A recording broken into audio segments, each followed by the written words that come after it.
ये वो खोखली दीवार है, अली जो इसके साथ खड़ा होगा खोखला हो जाएगा। मुझे बताओ, इसने ऑस्ट्रेलिया की सीरीज के अंदर आखिरी 36 बॉलों पे 50 मारे, वो भी जिसमें 11 बॉलों से 20 ओवर तक लेकर कोई बाउंड्री नहीं है, चौका भी नहीं है।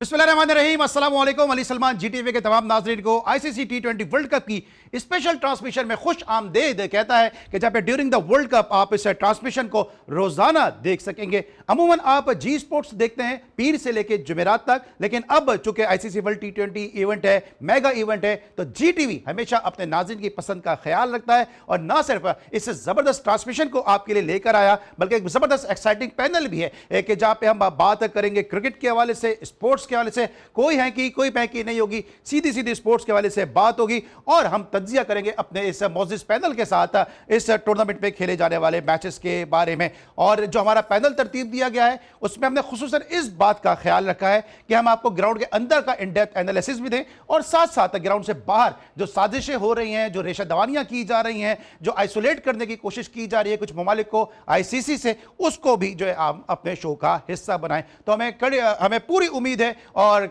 ये कभी उम्मीद है इस बात की कि आप हमारे साथ जुड़े रहेंगे। और आज जब हम पहला शो कर रहे हैं इस आईसीसी टी20 वर्ल्ड कप का, तो यकीनी तौर पे फाइनल तक आप हमारे साथ इसी तरह से जुड़े रहेंगे और अपने जो फीडबैक का इजहार करते रहेंगे। हमारे साथ आज पहले दिन इस ट्रांसमिशन के आगाज में दो बड़ी ऐसी शख्सियत मौजूद हैं, जिसमें से एक तो जो है पाकिस्तान की स्पोर्ट्स जर्नलिज्म का एक बहुत बड़ा नाम है और इस तरह मैं बार बार अपने शोज में कहता हूं कि इतने अरसे से वो इस दश्त की सयाही में है कि लोगों ने उनको रोल मॉडल भी बनाया और उनको देख के बहुत सारे लोगों ने जो है स्पोर्ट्स जर्नलिज्म को फॉलो भी किया और न सिर्फ फॉलो किया बल्कि बरबला इस बात का इजहार भी किया कि अब्दुल माजिद भट्टी साहब जैसी कदावर शख्सियत को देखते हुए वो स्पोर्ट्स जर्नलिज्म की जानिब राग़िब हुए। वी आर वेरी ब्लेस्ड कि एक दफा फिर हमारी स्पेशल ट्रांसमिशन को मजीद स्पेशल बनाने के लिए senior and season sports journalist Abdul Majid Bhatti sahab हमारे साथ मौजूद हैं और इस स्टूडियो को अपनी मौजूदगी से रौनक बख्श रहे हैं। अब्दुल माजिद भट्टी साहब को शो में खुश आमदेद कहेंगे। अस्सलाम वालेकुम sir and welcome to the show. वालेकुम सलाम अली, आपका भी शुक्रिया और आपकी मैनेजमेंट का भी शुक्रिया कि एक बार फिर आपने अपना प्लेटफॉर्म हमें प्रोवाइड किया। ऑलराइट, माजिद भट्टी साहब चूंकि आज यहाँ पे मौजूद हैं तो हमने सोचा कि हमेशा से धीमे लहजे में गुफ्तगू करते हैं, मुद्दलिल गुफ्तगू करते हैं, शाइस्ता गुफ्तगू करते हैं और अपना पॉइंट ऑफ व्यू जो है बहुत ही धीमे ठंडे अंदाज में जो है वो लोगों तक पहुँचाने की कोशिश भी करते हैं। लेकिन उनके साथ जो दूसरी शख्सियत मौजूद हैं, जनाब आप अपनी ज़ात में एक आग हैं, अपनी ज़ात में एक ऐसा बॉम्ब है कि जब शो शुरू होता है तो उस वक्त तो मेरी आवाज़ शायद आ रही होती है, लेकिन जैसे जैसे शो जब आगे बढ़ रहा होता है तो इस स्टूडियो से बाहर भी इनकी आवाज़ गूंज रही होती है, सोशल मीडिया पे भी इनकी आवाज़ गूंज रही होती है और जहां जहां लोग सोशल मीडिया को फॉलो करते हैं, पाकिस्तान में, पाकिस्तान से बाहर, पड़ोसी मुल्क में या कहीं भी सोशल मीडिया को देखा जाता है, वहां पर इनका नाम जो है वो ज़रूर गूंजता है। आप इनसे प्यार करें या आप इनसे नाराज़गी का इजहार करें, लेकिन ये एक ऐसी शख्सियत है बर्रे सगीर की, यूट्यूब की दुनिया की, कि आप इनका नोटिस लिए बगैर नहीं रह सकते। हम एक दफा फिर अपने आप को बड़ा ब्लेस फील कर रहे हैं कि हमारे साथ मौजूद हैं अभी तक के मेरे दोस्त, आगे चल के क्या होगा कुछ नहीं पता, कमर रजा इफ्फी साहब। अस्सलाम वालेकुम इफ्फी भाई, कैसे हैं आप? वालेकुम अस्सलाम Ali, thank you very much और जीटीवी का एक मरतबा फिर एतमाद करने पे। और सबसे पहले मैं सलाम करूंगा माजिद भट्टी साहब को। भट्टी साहब अस्सलाम वालेकुम। हमारे लिए आज भी एक दर्जगा का दर्जा रखते हैं और हमने जो कुछ यहाँ तक आज इस सीट पे अगर इनके बराबर अगर आप मुझे देख रहे हैं, मेरे लिए बड़े अहम मेरे लिए बड़ा अहम दिन इसलिए कि आज भी इनसे कुछ ना कुछ सीखने का मौका मिलता है। हाँ, मैं माजरत ज़रूर करूँगा, मेरी आवाज़ थोड़ी सी ऊँची हो जाती है। भट्टी साहब मेरी आवाज़ को जानते हैं कि यार जब मैं जज्बात में कुछ चीज़ कहने की कोशिश करता हूँ, लोगों को बुरे मेरे जज्बात लगते हैं या अल्फाज लगते हैं, ये फैसला लोगों पर हमेशा छोड़ता हूँ। बिल्कुल सही है, अल्फाज बुरे लगते हैं या जज्बात बुरे लगते हैं, वक्त भी बदल जाएगा, जज्बात भी बदल जाएंगे, क्योंकि हालात तो बदलते हुए बहरहाल नजर आ ही रहे हैं। लेकिन जनाब हालात बदले हैं उस शख्सियत के कि जिस तरह मैंने पहले भी कहा था जब माजिद भट्टी साहब मेरे एक नॉर्मल शो के अंदर मेरे साथ मौजूद थे कि हमने इतनी इज्जत दी है विक्रांत गुप्ता को, इतना उनको पूरा लाहौर घुमाया, हालांकि उनकी टीम भी पाकिस्तान नहीं आई थी और वो स्टेडियम भी नहीं गए, लाहौर घूम के भुट्टे खा के, छलियां खा के, शकरकंदियां खा के वो वापस चले गए और वहां जाके अपने आप को शाहरुख खान के तौर पर उन्होंने प्रिटेंड किया। अब जो उन्होंने सुबह ट्वीट किया है कि जनाब आईसीसी को खत लिख दिया है पीसीबी ने, उसके जवाब में जो पीसीबी के मीडिया डायरेक्टर हैं उन्होंने एक ट्वीट किया है और उस पर आप देख सकते हैं, आपके सामने स्क्रीन पर है कि I categorically reject the claim by Indian sports journalist Vikrant Gupta that PCB approached the ICC as usual. Section of Indian media are busy circulating fictions. A little patience and time will clearly show who actually went knocking and who didn't. PCB spokesperson Aamir Mir साहब एक बड़े खानवादे से ताल्लुक रखते हैं। आमिर मीर साहब, सज्जाद मीर साहब इनके वालिद, हामिद मीर साहब इनके भाई, यकीनी तौर पे जर्नलिज्म के हवाले से किसी तारुफ के मोहताज नहीं। और पीसीबी का एक बड़ा फर्म स्टांस जो है वो आमिर मीर साहब ने प्रेजेंट किया है। अब्दुल माजिद भट्टी साहब से गुफ्तगू का आगाज से करेंगे। भट्टी साहब, ये विक्रांत गुप्ता मुसलसल जो स्पेकुलेशन फैला रहे हैं, मुसलसल अगेंस्ट पाकिस्तान बात कर रहे हैं, मोदी सरकार का एजेंडा जो है वो मुसलसल जो है वो हम देख रहे हैं कि वो मुसलसल स्प्रेड आउट कर रहे हैं। ये जो जवाब दिया है पीसीबी ने, आपको लगता है कि थोड़ी ताखीर हुई है? इससे पहले शटअप कॉल दे देनी चाहिए थी, इतना इंतजार क्यों किया? मेरे ख्याल में नाम नहीं देना चाहिए था इस मीडिया रिलीज में, क्योंकि उसका कद थोड़ा बढ़ाने की हमने कोशिश की है। लेकिन आखिरी जो लाइन है ना, वो बड़ी इंपॉर्टेंट है कि वक्त बताएगा कि हमारा दरवाजा किसने खटखटाया। तो मेरा ख्याल में उससे तो यही पीसीबी इनडायरेक्टली कह रहा है कि आईसीसी हमारे पास आया और उसने हमारे दरवाजे पर दस्तक दी है। तो देखें, सहाफ़ी को अली, मैं हूँ, आप हैं, हमारे भाई कमर रज़ा हैं, कि सहाफ़ी को किसी का तर्जुमान नहीं बनना चाहिए। सच को सच कहें, गलत को गलत कहें। अब कमर रज़ा आज बैठे हुए, ये बाबर आजम के बारे में एक अपना बयानिया लेके चले हुए थे। लोग बहुत सारे उस बारे में बातें करते थे, लेकिन आज वक्त ने वो साबित कर दिया, जब प्रोग्राम आगे बढ़ेगा उस पर भी हम आएंगे, कि इनकी बात बिल्कुल दुरुस्त थी। लोगों ने उस वक्त ये सोचा कि ये ऊंची आवाज़ में कहीं इन्होंने थोड़ा सा ट्रैक से भी उतरने की कोशिश की, कि शायद व्यूज़ लेने के लिए, अपने सब्सक्राइबर बढ़ाने के लिए ये बातें कही। लेकिन देखें, ये पाकिस्तान क्रिकेट की तल्ख हकीकतें हैं। तो आप क्रिकेट पे बात करें, लेकिन तर्जुमान बनकर बीसीसीआई के, बीजेपी गवर्नमेंट के आपको एहसान फरामोशी की अब आदत पड़ गई है। आप पाकिस्तान आए, पाकिस्तान ने आपको कितनी इज्जत दी, लेकिन उस शख्स को इज्जत रास नहीं आई। तो आज पीसीबी ने फाइनली उसको जवाब दिया है। मेरा ख्याल में जवाब ज़रूरी था, लेकिन नाम ना देते, क्योंकि अब ये देखेगा इसी ट्वीट को लेकर वो पाकिस्तान क्रिकेट का मजाक उड़ा रहा होगा। लेकिन उसके कहने से कुछ नहीं होता। पाकिस्तान की क्रिकेट एक हकीकत है, अगर हकीकत नहीं है तो फिर 15 को मैच ना खेले भारत। बिल्कुल। अच्छा भट्टी साहब, आप एक तवील अरसा हो गया इस स्पोर्ट्स जर्नलिज्म में, इस तरह मैंने भी कहा कि कई दिहाइयों से आप स्पोर्ट्स जर्नलिज्म में, ये जो ट्वीट किया है पीसीबी की तरफ से, अगर ये ट्वीट है तो पहला मेरा सवाल ये है कि कॉर्पोरेट कल्चर के अंदर या किसी भी इंस्टीट्यूशन के अंदर, क्योंकि मैं खुद एक कॉर्पोरेट कल्चर में काम करता हूं, तो मुझे मालूम है कि आई से तो कोई चीज़ शुरू होती है। ये तो ट्वीट शुरू होना चाहिए था, पहली बात है वी से। और फिर जब ये पीसीबी की तरफ से है तो फिर आमिर मीर साहब अपना नाम उसमें लिख क्यों रहे? वो फिर पीसीबी की तरफ से तो फिर पीसीबी की तरफ से।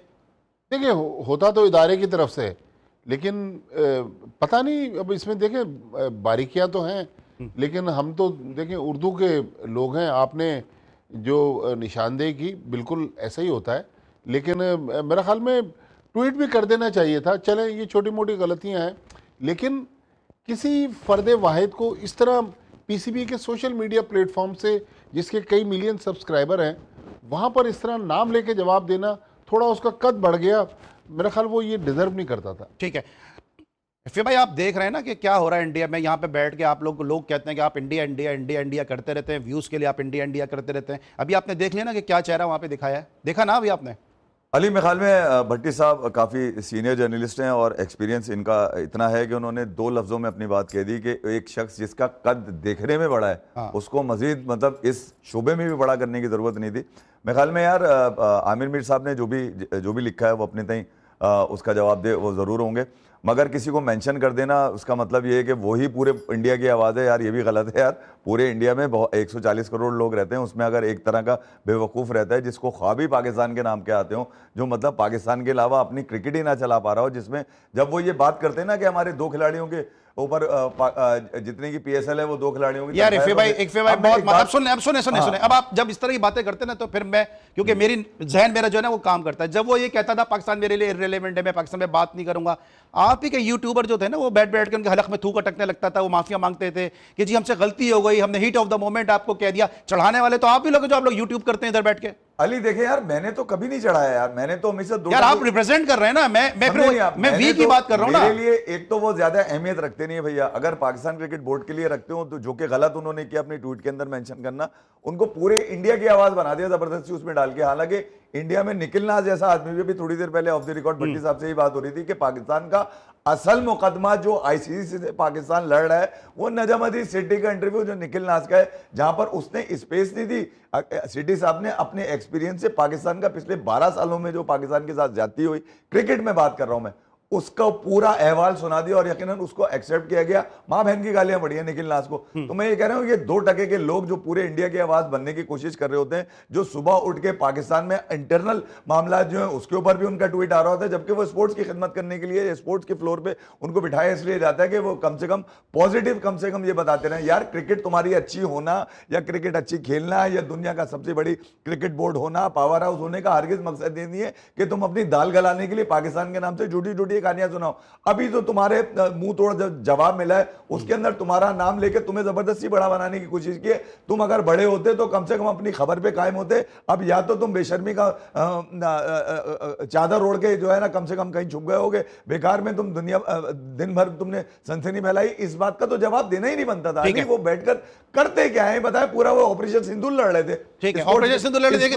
मुझे ब्रेक पे जाना है, बैठ के ऑपरेशन सिंदूर लड़ रहे हैं वो। सर मुझे ब्रेक पे जाने भट्टी साहब ये समझो, मुझे वाइंड अप भी करना है। विक्रांत गुप्ता को पाकिस्तान में विक्रांत गुप्ता बनाने वाला खुद पीसीबी तो है, क्यों इन्होंने इनको एक्रेडिटेशन दिया जब इंडिया की टीम नहीं आ रही थी? क्यों पाकिस्तान के जर्नलिस्ट उनको ले लेके फिरते रहे पूरे लाहौर के अंदर, जिस तरह मैंने पहले कहा, शकरकंदियां, कुल्फियां, भुट्टे, छलियां खिलाते रहे, और वहां पे जाके उन्होंने कहा कि वो तो जी अपने व्यूज के लिए सब कुछ कर रहे थे। तो वो आदमी की तो नेचर ही हमेशा से ऐसी रही है। नहीं तो वो शख्स जो उसको लेके घूम रहा था और यहाँ उसका लाइजन ऑफिसर बना हुआ था, आज वो भी तो बैन हो गया ना। सर पीसीबी की सपोर्ट थी तो कर देना, पीसीबी के लोग कैसे हाथ उठा सकते हैं? लेकिन मेरा सवाल विक्रांत गुप्ता से, हमारे दोस्त भी रहे, कि आप तो आए थे यहाँ चैंपियंस ट्रॉफी कवर करने, आप ग्राउंड में तो नहीं गए। आप तो कभी लिबर्टी चौक पे खड़े हुए, कभी किसी रेस्टोरेंट में खड़े हुए, कभी कहीं कुल्फी खा रहे हैं, कभी भुट्टा खा रहे हैं। तो सहाफ़ी का काम तो सहाफत करना है और ग्राउंड से रिपोर्ट करना है। तो जब आप ग्राउंड ही नहीं गए तो पाकिस्तान आने के लिए, इसका मतलब आपका एजेंडा कुछ और था ना। बिल्कुल तो सही अब है, आज आपको जवाब दे दिया उन्होंने। बिल्कुल सही है। और मुझे लगता है कि अगर आपको बड़ा कैटेगोरिकली मैं भी मैसेज एक दे देता हूं कि ऐसा लगता है कि वो जो कुल्फियां और जो भुट्टे आपने खाए हैं ना, वही अब असर दिखा रहे हैं। मिलते हैं छोटे से ब्रेक के बाद। Welcome back after the break. अब हम बात करेंगे पाकिस्तान की वर्ल्ड कप कैंपेन जिस तरह से शुरू हुई है। ऐसा लग रहा था कि वर्ल्ड कप शुरू होने से पहले ही पाकिस्तान का वर्ल्ड कप खत्म हो जाएगा, क्योंकि जिस ब्रांड की क्रिकेट पाकिस्तान खेलता आया है, जिस पसंद नापसंद पे पाकिस्तान की टीम सिलेक्ट होती आई है, आज हमने एक दफा फिर देखा कि मुख्तलिफ शोज में बरसा बरस हम इस बारे में बात कर रहे हैं कि पाकिस्तान की टीम का सिलेक्शन सही नहीं है, पाकिस्तान की टीम का बैटिंग ऑर्डर सही नहीं है। लेकिन दोस्ती यारी कल्चर पर बनी ये टीम, अगर आज फहीम अशरफ इसमें परफॉर्म नहीं करते तो वर्ल्ड कप शुरू होने से पहले पाकिस्तान की वर्ल्ड कप की कैंपेन खत्म हो जाती। और वो तमाम जो मामला आता मोहसिन नकवी साहब हैंडल कर रहे हैं, पीसीबी हैंडल कर रहा है पाकिस्तान के नाम पे, पाकिस्तान की हमियत पे, पाकिस्तान की गैरत के नाम पे, शायद वो किसी हद तक पाकिस्तान की पैथेटिक परफॉर्मेंस से डैमेज हो जाते। पहले हम दिखाएंगे मैच समरी के किस ब्रांड की क्रिकेट आज पाकिस्तान ने खेली है और किस तरह पाकिस्तान एक मिनोज के सामने बमुश्किल तमाम जीतने में कामयाब हुआ। नेदरलैंड वर्सेस पाकिस्तान मैच की समरी, 147 रन स्कोर किए। यहां पे नेदरलैंड ने पहले बैटिंग करते हुए एडवर्ड्स ने शानदार इनिंग खेली, अपनी टीम को उन्होंने स्ट्रेंथ दी। इसके अलावा जो उनके बाकी प्लेयर थे उन्होंने भी जो है वो परफॉर्म किया और पाकिस्तान की जानिब से साहबजादा फरहान 47 रन बनाकर नुमाया रहे। और मतलूबा टारगेट पाकिस्तान ने 3 विकेटों के फर्क से जरूर जो है वो इस मैच को जीत लिया, लेकिन 147 रन जो नेदरलैंड ने किए थे, 148 रन करना पाकिस्तान के लिए जुए शीर लाने के मुतारादिफ बन गया। भट्टी साहब कई दिहाइयों से आप क्रिकेट कवर कर रहे हैं, मैं डोमेस्टिक इतने अरसे से कवर कर रहा हूं, ये कौन सी क्रिकेट हम खेल रहे हैं? और मुझे तो बड़ी हैरत है कि अभी तक शहबाज शरीफ साहब ने और मोहसिन नकवी साहब ने 1-1 करोड़ रुपए के इनाम का ऐलान क्यों नहीं किया? क्योंकि हमने तो नेदरलैंड जैसी टीम को हरा दिया है। देखिए ये जो टीम सिलेक्शन है ना, ये तो मेरा ख्याल में या तो माइक हैसन को पता है या सलमान अली आगा को पता है कि आप 5 बैट्समैनों के साथ जा रहे हैं, आपने ऑलराउंडर्स भर दिए। फ़हीम अशरफ बहुत ज़बरदस्त खेला, 18वें ओवर तक तो लग रहा था कि पाकिस्तान की जो वर्ल्ड कप की कैंपेन है आज ख़त्म हो जाएगी और उसके बाद हम अपना बोरिया बिस्तर लपेट देंगे। लेकिन फ़हीम अशरफ ने जो 29 रन की इनिंग्स खेली 11 गेंदों पर, उसने मैच चेंज किया। लेकिन फ़हीम अशरफ को आपने बॉलिंग ही नहीं दी। साइम अय्यूब 17वें ओवर में आए, 1 ओवर करवाने के बाद उनको हटा दिया। तो भाई जब आपके पास इतने बॉलिंग ऑप्शन हैं, मैं कप्तान की बात कर रहा हूँ, तो फ़खर जमान को आपने कैसे ड्रॉप कर दिया? फिर उस्मान खान, मुझे तो समझ नहीं आता, ना वो पूरा बैट्समैन है ना वो पूरा विकेट कीपर है। तो लिहाजा नाफे जो है मेरे ख्याल में बहुत बेहतर है उससे। अब अगर पाकिस्तान आगे जाना चाहता है तो कहीं ना कहीं मुश्किल फैसले करने, लेकिन सबसे मुश्किल फैसला जो एक आम आदमी भी आज सवाल कर रहा है, हमारी खुशकिस्मती है कि कमर रजा साहब हमारे साथ मौजूद हैं। बाबर आजम इस टीम में कहाँ फिट होगा? या तो आप उससे इनिंग्स ओपन करवा दें। आज तो बाबर आजम के लिए आइडियल सिचुएशन थी, सिंगल डबल करके मैच को निकाल देते, लेकिन 15 रन बाबर आजम जैसे नाम के बैट्समैन के लिए मेरे ख्याल में फिर तो हमें हसन नवाज़ कहाँ है? ये भी मेरा सेलेक्टर से सवाल है कि आपने अचानक हसन नवाज़ को लेकर आए, फिर अचानक ही हसन नवाज़ गायब हो गया। फ़खर ज़मान को आप टीम में लेने के लिए तैयार नहीं है। नाफे ऑस्ट्रेलिया के ख़िलाफ़ आपने एक मैच खिलाया, अच्छा नाफे खेला। फिर सबसे बढ़कर जो एक साबिक क्रिकेटर सवाल कर रहे हैं कि उस्मान तारिक को आप क्यों नहीं खिला रहे? देखिए, उस्मान तारिक ही वो स्पिनर है जो यहाँ डिफरेंस क्रिएट करेगा, लेकिन आज के मैच में मेरे हिसाब से उस्मान तारिक को खेलना चाहिए था। लेकिन बाबर आजम पर जितना बड़ा क्वेश्चन मार्क लग गया है, अब पता नहीं वो इस मुश्किल से निकलेंगे या मजीद मुश्किल में घिर जाएंगे। कि बाबर आजम पे मैं फिर भाई आता हूँ, लेकिन मुझे पता है बड़ा इंतजार कर रहा है मैं आपसे वो सवाल करूँ। लेकिन पूरी दुनिया में जो टीमें तैयारी करती है किसी मेगा इवेंट की, और फिर उन्हीं तैयारी को कैरी करती हैं बड़े इवेंट में, हम मुसलसल जो है साइम अयूब से बॉलिंग का आगाज करवा रहे हैं। और अभी इस तरह भट्टी साहब ने कहा कि 17वें ओवर में हम साइम को लेकर आते हैं, वो 2 विकेटें हासिल करता है, उसके बाद उसको हटा देते हैं, फ़हीम अशरफ को हम बॉलिंग देते नहीं है। तो किस तरह से हमारी तैयारियां, क्योंकि साल 1.5 साल से तो मुसलसल साइम के साथ बॉलिंग का आगाज कर रहे हैं, और जब चांद चढ़ा तो आप साइम को ही भूल गए। यार अली, मेरे ख्याल में मैं सिर्फ ये बताना चाहूंगा कि जो कलंक का टीका है आपके इस स्क्वाड के अंदर, मैं तो जरा खुले अल्फाज में बोलता हूँ, उसकी वजह ये है कि शायद हो सकता है किसी को बुरा लगे, मेरे में अंदर भैया क्रिकेट को लेकर जो है ना वो कीड़ा ये इसी तरह का काटता है। जो एक नाकाम खिलाड़ी आपका है उसके लिए सवाल करना भी सलमान अली आया को बुरा लग रहा है। देखें यार, जब आप ये बात बैठ के चौधराहट बताते हैं ना प्रेस कॉन्फ्रेंस में, जो बता रहे थे, आपने कहा था इस पे कोई सवाल नहीं करेगा टीम में और खिलाड़ी में, चलो भाई और खिलाड़ियों को भी देख लेते हैं। मगर आज जो आपने कल बैठ के कहा था कि पाकिस्तान की जो कॉम्बिनेशन के बेस्ट होगा तो सबसे पहले पाकिस्तान होगा, मैं कंडीशन और देखकर बता दूंगा कि भैया क्या होगा, तो ये तो दुनिया की किसी भी कंडीशन में बेकार है। यार आप अंदाजा लगाइए कि यार जो खिलाड़ी 18 बॉलें आज भी ले रहा हो, 36 बॉलों में 50 मार के इसका मोमेंटम गया किधर यार? यहां पर आकर ठीक है आपने वार्म अप मैच नहीं खेलना तो इसके लिए वार्म अप मैच भी बेकार है। जहां आउट होने का डर होगा ये पाकिस्तान को हरवाने के लिए खड़ा हो जाएगा। खुदा ना खास्ता ये बाल बाल बचे हैं अली, समझे नहीं? ये जीत तो सबके खैरात की जीत लग रही है, ये पाकिस्तान की जीत थोड़ी लग रही है। बुलंद मार्क दावे आपने किए, आपने मारा वहां पे ऑस्ट्रेलिया को पढ़ के व्हाइट वॉच किया, दुनिया भर में खबर लगी आपकी कि आपने दुनिया की बेहतरीन टीम को गिरा दिया। मिचेल मार्श कुछ भी था, अपनी टीम के लड़के तो लेके उतरा था ना यार। ऑस्ट्रेलिया का किसी फॉर्म में भी कोई भी खिलाड़ी पूरा खिलाड़ी होता है, वो ऐसा नहीं हो सकता कि दुप्पल में झटके में या बगैर टैलेंट के या बगैर मेरिट के उन्होंने टीम के अंदर खिला दियो। तो जब आपको इतना बड़ा कॉन्फिडेंस मिल चुका है, अरे भाड़ में जाए यार। साइम अयूब भी तो आउट हो गया, 13 बॉलों में 24 मारे, कम से कम उसने ये तो बताया कि यार मैंने 13 बॉलों में 24 मारे, मैं भी 2 छक्के मारने की अहलियत रखता हूं।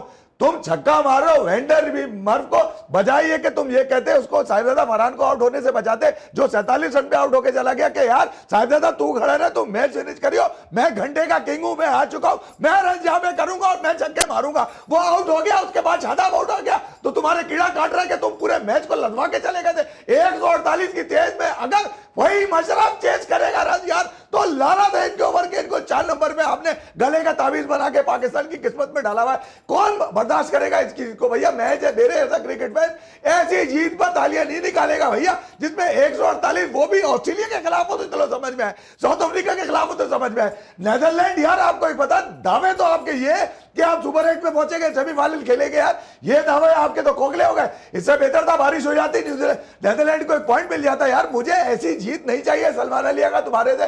फैसला करना है तो ख्वाजा नाफे के साथ खेलकर हार जाओ, वो मंजूर है। बार बार अगर तुमने मौका देकर इन्हीं को तुमने अपने साथ खिलाने और नजरों के सामने रखना है तो भी ठीक है यार, चलाते रहो पाकिस्तान की टीम। मोहसिन नकवी पाकिस्तान का मुकदमा लड़ने के लिए न जाने कितनी बातें झह रहा है यार, और तुम ये नहीं कह सकते कि तुम्हारा पक्का तौर बाहर बैठ के बेंच पे तालियां बजा ले।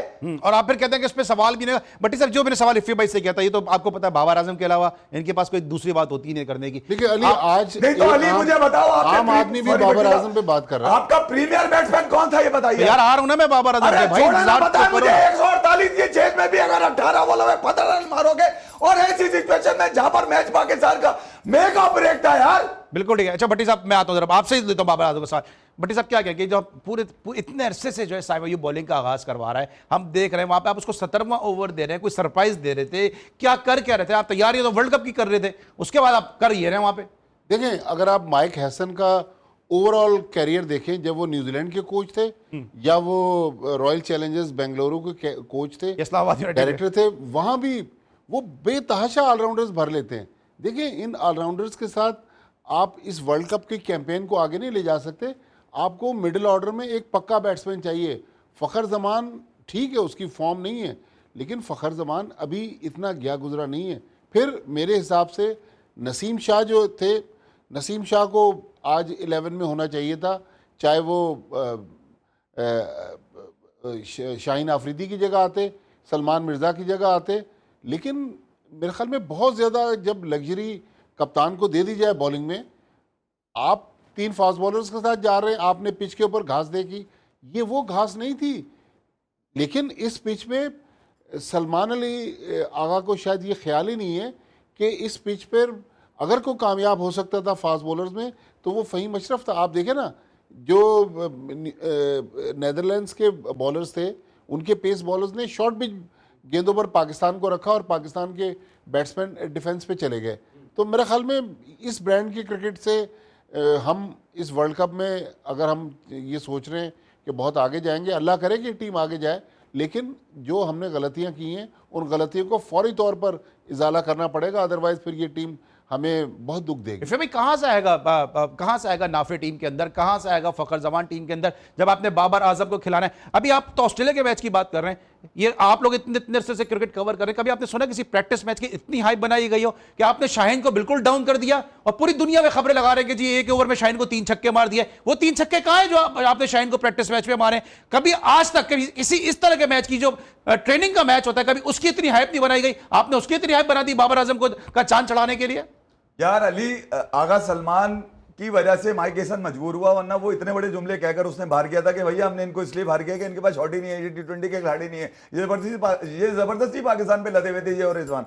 बाहर यही कह के माइक हैसन ने किया था, मगर उसके आप 6-7 महीने के बाद 2025 के आखिरी महीनों में अगर आप उनको वापस लेकर आते हैं और 8 मैचेस खिलाते थे जिसमें 127 पे गए थे स्ट्राइक रेट पे और आए कितने 109 के स्ट्राइक रेट, उसके बाद भी इज्जत इनको कमानी थी। ये वहां पहुंच गए, वहां पर इन्होंने प्रैक्टिस मैच में जाते ही सिडनी सिक्सर के खिलाफ 58 रन मार दिए 32 बॉलों पे। वो इतनी बड़ी खबर लग गई हमें, जहां आउट होने का डर नहीं होगा वहां तू खोल के मारेगा। हमें भी बताया भैया, बाउंड्री प्रैक्टिस मैचेस में छोटी होती है, जरा सा बॉल ऊपर जाए छक्का ही कहलाता है वो। वहां पर जहां पे तुम्हें आउट होने का डर ना हो, वहां पे तुम्हारे रन आ रहे होते हैं। इंटेंस प्रैक्टिस तुम्हारी अच्छी होती है और जो तुम नेट के ऊपर खेलते हो वो अच्छा खेल रहे होते हो। सिवाय मैच के यार 4 साल हो गए अली, कमाल हो गया। लोग पूछते हैं कि भैया ये लानत किस लिए बन के पाकिस्तान की क्रिकेट पे पड़ी हुई है। ख्वाजा नाफे नेदरलैंड के खिलाफ नहीं खेलेगा, यूएसए के खिलाफ नहीं खेलेगा, नबीबिया के खिलाफ नहीं खेलेगा, मैं तो वो किसके साथ खेलेगा ये तो बताओ। रख के लेके क्यों गए उसको?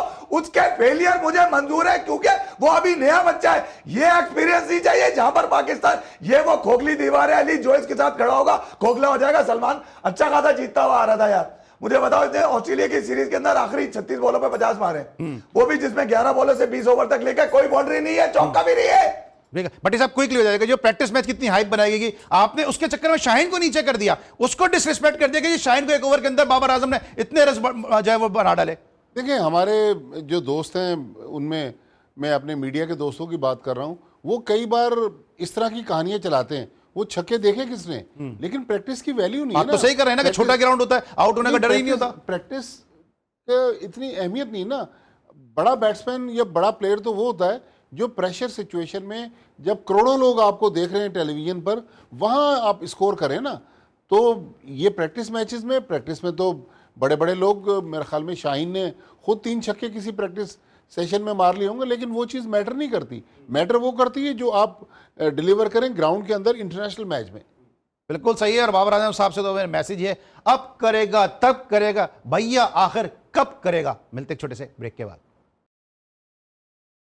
Welcome back after the break. हम बात कर रहे हैं जनाब वर्ल्ड कप के हवाले से, और कल जो मैच है खेला जाएगा वो उसको आपको दिखाते चले कि कल किन टीमों के दरमियान मैच है खेला जाएगा। इस वक्त आपकी स्क्रीन पे है कल के मैच का फिक्सचर कि कल दो टीमें जो एक दूसरे के बदले मुकाबिल होंगी आईसीसी T20 में। पहला मैच होगा जनाब Australia versus Afghanistan versus New Zealand, दूसरा मैच होगा इंग्लैंड वर्सेस नेपाल, और तीसरे मैच में श्रीलंका आयरलैंड के बदले मुकाबिल होगी। अफगानिस्तान और न्यूजीलैंड मैच ये कल का बड़ा इंपॉर्टेंट मैच है, क्योंकि इसके अलावा दो मैचेज हैं वो बजाय ऐसा लगता है कि वो वन साइडेड होने की उम्मीद है। ऑन पेपर तो ऐसे ही लगता है देखने में, क्योंकि बाकी दो टीमें बड़ी मजबूत हैं, लेकिन अफगानिस्तान और न्यूजीलैंड का जो मैच है ये बड़ा इंटरेस्टिंग मैच होगा। जिस तरह से न्यूजीलैंड ने इंडिया के खिलाफ सीरीज भी खेली है, लेकिन जहां अफगानिस्तान की बात है वहां पाकिस्तान सुपर लीग में गुरबाज ने आने से मना कर दिया है, क्योंकि जो उनकी फ्रेंचाइज है उस पर भी काफी तनकीद हो रही थी कि जिस तरह से गुरबाज ने पाकिस्तान के खिलाफ स्टेटमेंट दिए, उसके बाद इनको PSL में मदू नहीं करना चाहिए था। और अब भट्टी साहब, अब खुद गुरबाज ने भी मना कर दिया है कि वो पाकिस्तान नहीं आ रहे। इस डिसीजन को आप किस तरह देखते हैं? अली, मेरे तो ख्याल है कि गुरबाज ने वक्त से पहले अपने कार्ड शो कर दिए। मेरी तो इत्तलात ये है कि अफ़गानिस्तान बोर्ड जो है वो अपने प्लेयर्स को पाकिस्तान सुपर लीग के लिए NOC नहीं देगा। उसकी वजह आपको याद होगा नवंबर में जब ट्रायंगुलर टूर्नामेंट में अफ़गानिस्तान ने आना था, जो फिर पाकिस्तान और अफ़गानिस्तान के रिलेशन रहे, उसके बाद अफ़गानिस्तान की नेशनल टीम पाकिस्तान नहीं आई। तो मुझे तो नहीं लग रहा कोई अफ़गान प्लेयर जो है, और बल्कि राशिद खान जो उनका सबसे बड़े प्लेयर हैं, जिनको हमारे पड़ोस वाली लीग ने भी नहीं लिया, राशिद खान ने भी रजिस्ट्रेशन नहीं करवाई यहाँ पर, तो अफगान प्लेयर मुझे नहीं लग रहा पाकिस्तान आएंगे। अच्छा, यहाँ पे आने के लिए तैयार नहीं है, और वहां पे एयरपोर्ट पे इंडिया में उनको कोई लेने आने के लिए तैयार नहीं है। मतलब बड़ा फर्क है कि जिस पे सारा तकिया था वहां पे टीम। लेकिन आप गुरबाज का देखिएगा, गुरबाज कहीं ना कहीं IPL में फिट हो जाएंगे। बिल्कुल हो सकता है, इसी वादे पे जो उन्होंने आने से मना भी किया हो, ये भी हो सकता है, इसके भी इम्कान है। लेकिन फिर भाई जब अफगानिस्तान की टीम इंडिया पहुंची है वर्ल्ड कप खेलने के लिए, तो यार बेचारों को रिसीव करने भी नहीं आया।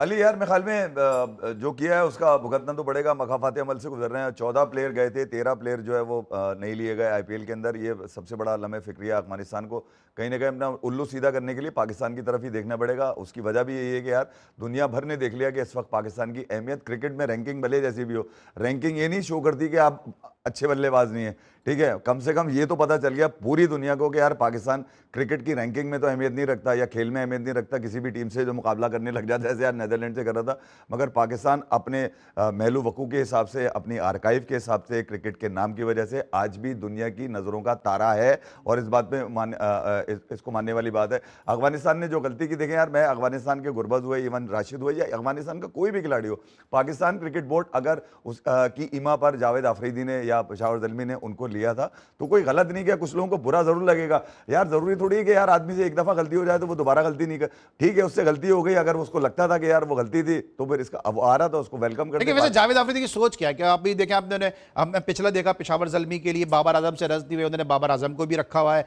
अभी गुरबाज के खिलाफ पूरा पाकिस्तान उनके खिलाफ एक फिजा बनी हुई है, जिस तरह उन्होंने ट्वीट किए हैं अगेंस्ट पाकिस्तान, उन्होंने गुरबाज को भी रखा हुआ है। ये जावेद आफरीदी किस दिशा में चल रहे हैं? अबे भाई, तो फिर बाबर आजम को मना कर देना चाहिए था ना, मैं गुरबाज के साथ ओपनिंग नहीं करूंगा। जरूरी है जावेद आफरीदी को लपेटे उसके अंदर भी? सारी पाकिस्तानी जावेद आफरीदी में हटा, बाबर आजम पे मुस्तफीज यार वही वाली बात है ना। अच्छा, अभी जावेद आफरीदी की बात है, ऐसा नहीं चलेगा। क्या हो गया? मतलब जावेद आफरीदी ने मतलब उसके घर का सुने ना, मेरा सवाल पाकिस्तान क्रिकेट बोर्ड पे आपको तो बाबर आजम फोबिया है। तो सवाल मेरा सवाल है ना आपसे, सर मैं सवाल करने के लिए मैं बैठा हूं ना। अभी जब कोलकाता में हुआ तो आपने कहा कि जी शाहरुख खान शाहरुख खान शाहरुख खान। अभी जब जावेद आफरीदी पे बात आ रही है तो आप कह रहे हैं कि जावेद आफरीदी ने थोड़ी किया है। यार ये तो दोहरा में आ रहे हैं। तो अली, कोलकाता में जो कुछ हुआ, शाहरुख खान तो 5% का पार्टनर है KKR का। अब तो वो रहा ही नहीं है, इतने पैसे ही नहीं है उसके परसेंटेज के, है नहीं। दीगर लोग जिसमें जूही चावला वगैरह और भी दूसरे लोग आते हैं, उनका नाम कहीं नहीं था। शाहरुख खान को तो उनकी शायद कास्ट की वजह से सबसे ज्यादा हिट किया गया, क्योंकि मुस्तफीज भी उसी कास्ट के थे, शाहरुख खान भी उसी कास्ट के। शाहरुख खान बिकता है, इसीलिए शाहरुख खान के लिए 25-30 लोगों ने निकल के जो ये कह दिया कि भैया मुस्तफीज को निकालो। मैं ये कह रहा हूं कि यार सब कुछ जावेद आफरीदी ही क्यों? अगर पाकिस्तानी है तो बाबर आजम भी उतना पाकिस्तानी है ना। वो पहले मना कर देता कि यार गुरबाज हुआ तो मैं नहीं खेलूंगा। मतलब भट्टी साहब, ये तो अजीब सी बात कर दी। बाबर आजम मना कर सकता है ऐसे प्लेयर कि ये होगा तो मैं नहीं खेलूंगा? अब मेरा दिल चाहता है FA में शो नहीं करूंगा, मैं मना कर सकता हूं। लेकिन जावेद आफरीदी ने कोई घंटा डेढ़ पहले एक लंबी चौड़ी वजाहत की है, लेकिन उसमें लफ्ज़ों का बहुत ज़्यादा सहारा लिया गया है।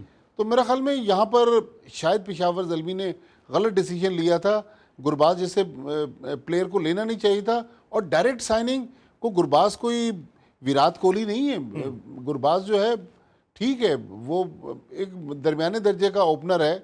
जब साइम अय्यूब को आपने खुद हाफिज कह दिया, साइम अय्यूब की जगह आपने Most बाबर expensive आजम player को हो गए रिटेन वो। किया। नहीं भट्टी साहब, एक बात है, वैसे डायरेक्ट साइनिंग के लिए भी पीसीबी को मुतला तो करना पड़ता होगा। हम इसके इफ़े मैं इस पे मैं जरा बात कर लेता हूं, क्योंकि अभी हमें और भी मौजूद के ऊपर बात करनी है। ब्रेक का टाइम हो गया है, जब ब्रेक लेके इससे वापस आएंगे जरा इस मौजू को मजीद डिस्कस करते हैं। मिलते हैं ब्रेक के बाद। Welcome back after the break. और ब्रेक पर जाने से पहले हम टीम पाकिस्तान को डिस्कस कर रहे थे कि जिस ब्रांड की क्रिकेट हम खेल रहे हैं, क्या ये हमारा ब्रांड है? और सिर्फ एक प्लेयर को अकोमोडेट करने के लिए आपने पूरी टीम के बैटिंग ऑर्डर का, पाकिस्तान की पूरी टीम का सत्यानाश किया हुआ है। साथ साथ आपने उस्मान खान को भी अब बाबर आजम की तरह कैरी करते नजर आ रहे हैं। लेकिन बात करते हैं टीम इंडिया की, कि जहां पे टीम इंडिया स्ट्रगल करती नजर आई। गो के कैचेस भी छूटे यूएसए की टीम से, लेकिन उसके बावजूद जो आज इनिंग खेली सूर्य कुमार ने, उसने साबित किया कि leading from the front like a tiger in the Hunt, क्या जबरदस्त और मास्टर क्लास इनिंग खेली, प्रेशर में इनिंग खेली। और 49 बॉल पे 80 प्लस रन की जो उन्होंने इनिंग खेली है, उसने इस मैच में जो है वो टीम इंडिया को जीतने में मदद दी। भट्टी साहब, जो इनिंग खेली है सूर्य कुमार ने, हालांकि अभिषेक भी आउट हो गए, ईशान किशन भी आउट हो गए, तिलक वर्मा भी आउट हो गए, रिंकू सिंह भी आउट हो गए, इवन हार्दिक पांड्या से उम्मीद थी वो भी आउट हो गए। उसके बाद एक एंड से कैप्टन डटा रहा। हमारे पास ऐसा कोई भी प्लेयर नहीं है। देखिए, सूर्य कुमार यादव की भी पिछले दिनों बहुत लंबी चौड़ी फेलियर थी, लेकिन अब आप देखें ग्रेजुअली उसकी परफॉर्मेंस बेहतर हो रही है। हालांकि आज भी उनका कैच ड्रॉप हुआ, लेकिन ये जो एसोसिएट मेंबर है ना अली, इनका यही मसला है, क्योंकि इनके पास तजर्बा कम है, बड़ी टीमों के साथ कम कम खेलते हैं। जिस तरह नेदरलैंड पाकिस्तान के खिलाफ जीता हुआ मैच हार गया, इसी तरह 67 पे 6 आउट होने के बाद जिस तरह सूर्य कुमार यादव ने चार्ज किया, फिर उसके बाद यूएस के पास उनका कोई जवाब नहीं था। तो मेरे ख्याल में इन छोटी टीमों को हम थोड़ा सा बेनिफिट ऑफ डाउट दे दें, लेकिन बहरहाल वो इंस्पायर तो कर रही हैं। लेकिन अब देखना है कि कौन सी वो टीम होती है जो किसी बड़े बुर्ज को गिराती है। कल एक और मैच है नेपाल का, शायद नेपाल की टीम कुछ ऐसी अनहोनी कर दे। लेकिन ये जो बार बार हमारे यहाँ एक शोर मचाया गया इस वर्ल्ड कप से पहले कि श्रीलंका की पिचेस जो हैं वो स्पिनर्स को मदद करेंगी, बड़ा गेंद ब्रेक होगा, आज तो हमें ऐसी पिचेस कहीं नज़र नहीं है।